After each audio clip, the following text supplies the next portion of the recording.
Today's episode is about how to learn the stats and why GMs teach it wrong. I'm the Bard, jack of all trades and thief of hearts. I'll try anything once, but my specialties are drinks, D&D, and devilish charm. Welcome to Bard & Company. So dungeon masters seem to always teach stats wrong. Like, pretty universal truth. There might be some gods out there amongst the crowd, but it's just something we don't know to teach because it's so basic and we are so used to it. So, I'm the Bard, and it's my job to inspire you to believe in yourself.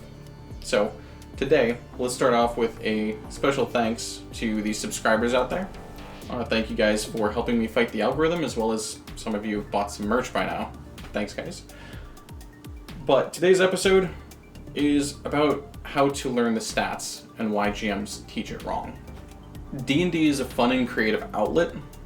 Pretty simple fact. It's a lot of fun, but we complicate it with numbers and we also don't teach it right, so new people often have to ask what they feel is stupid questions because it's so basic. And yeah, it is basic, but before you knew math, was math easy? Before you knew how to write, was reading easy? It's like, you just have to learn it. It's not a big deal. But I'm here to help you with the beginning stuff that sheepishly we, including myself, weren't good at in the past. A lot of times, DMs will fall into the trap of doing it once with the players watching, and then they will either expect you to just remember it next time, even though it's one time you've seen it done, and then a year or two later you're expected to just remember it. How many times have you walked around and met somebody, heard their name once, and then a year or two ran into them and you're like, oh, I know exactly who you are. It's like, no. That's stupid for us to think that that's a way to teach you. So I apologize for all of us silly GMs out there. Another way that we do it is, we'll say this, and it's actually one of my favorite ways to explain the stats, so I am criminally guilty of the same thing. We'll say strength, dex, con, intelligence, wisdom, and charisma.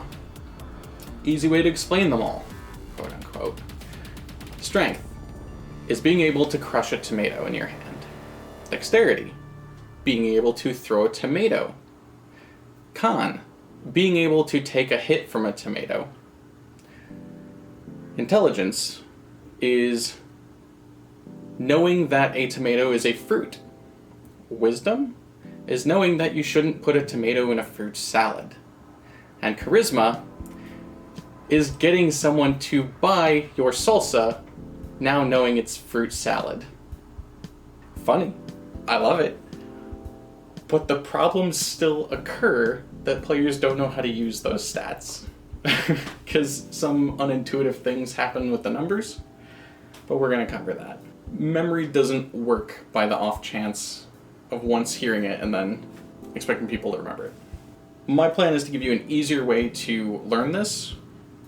If you guys in the comments know a better way, leave me a message. I'd love to update this later or have you guys help each other learn if you have any questions. Help each other out. That's the whole goal of this community. So I'm just going to make up a character here. So let's say you've got John Smith. We're going to say he's a smith, blacksmith, classic background. He's from a small town and he used to help his dad chop lumber and build shit. So he knows how to work a forge, he knows how to work an axe, and he knows how to be strong. He probably drinks, and he is probably shy because he's from a very small village where he doesn't even know what a girl looks like. With that, what would his wisdom be? Blur. That's like, that depends on how he was raised and yada yada and all this other good jazz.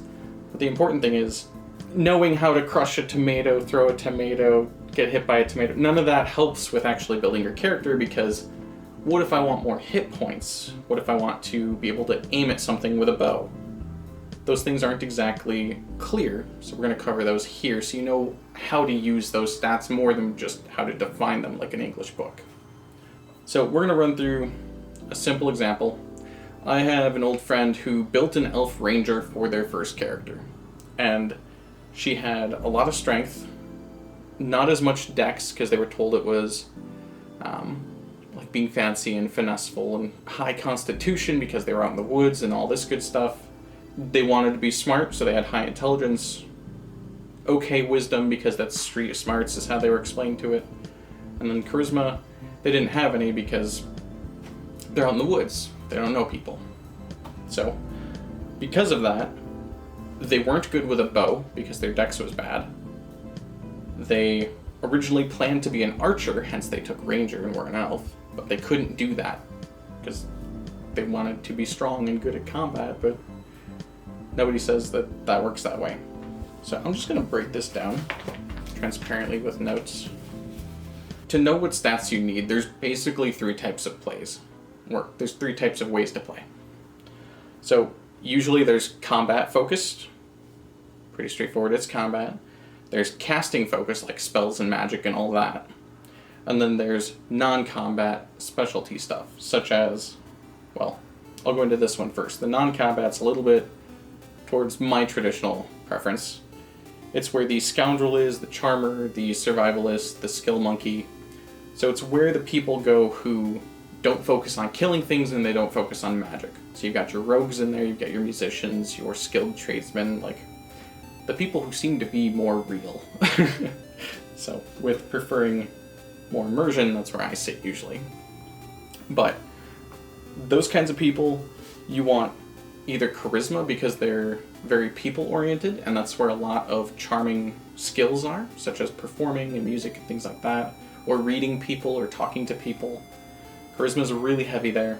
Intelligence is a lot of the book-smart stuff, such as knowing the lay of the land, knowing laws, studying old things. Knowledge Arcana, for example, is knowing about old monsters and things like that. It also helps you get more skill points, intelligence does. Dexterity is nice for hand-eye coordination, things like that, pickpocketing, and smaller things. If you look at the skills list, it'll have them next to it. So look for those skill names, and that'll help you pick them a lot easier. So those are the highest ones there because those are the most versatile skills for that. Whereas if you're combat focused, the combat people, if you want hit points, that's going to be your constitution. It does a couple other things, but not much, to be honest. But it's really important to not die. It also helps with your constitution check if you want to drink heavily.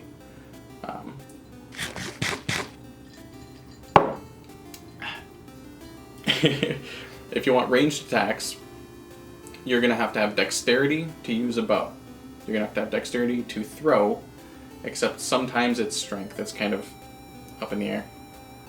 But you do want a little bit of strength if you're going to pull an Oedipus, or an Oedipus? Yeah, an Oedipus, and then use a really heavy bow, like, because the strength in the greater stuff helps you there. But if you're just doing melee combat, like just hand-to-hand or sword length, those guys focus a lot on strength because it's how you accurately hit, it's how you damage, and it's for a few other things related to that, such as if you want to lift iron bars or anything of the sort. Or for some reason swim is strength, which I still find weird, but alright. And then casters for magicians and wizards and all that. You're going to have to look at what each class does, because sorcerers are spontaneous casters, and they go off of charisma, because it's force of personality that they change reality with. So that's how they justify charisma being their focus. Wizards memorize stuff, they're bookworms, they'd rather have a magical tome than talk to something. So intelligence is their focus. Rangers, druids, all the spirity, either nature or religious types, go off of wisdom.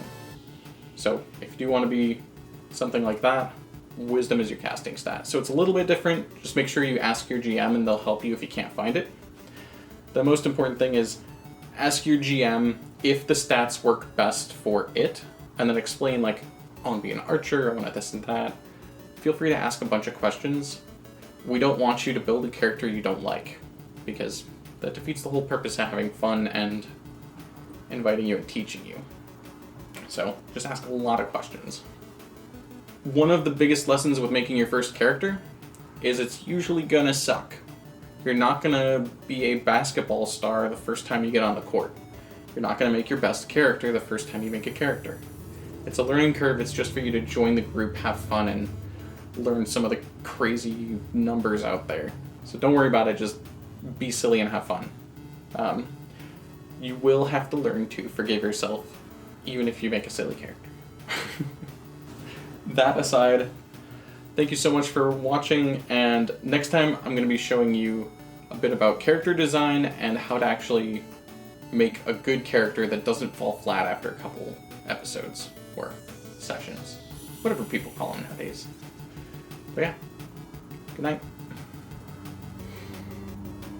That's all I got.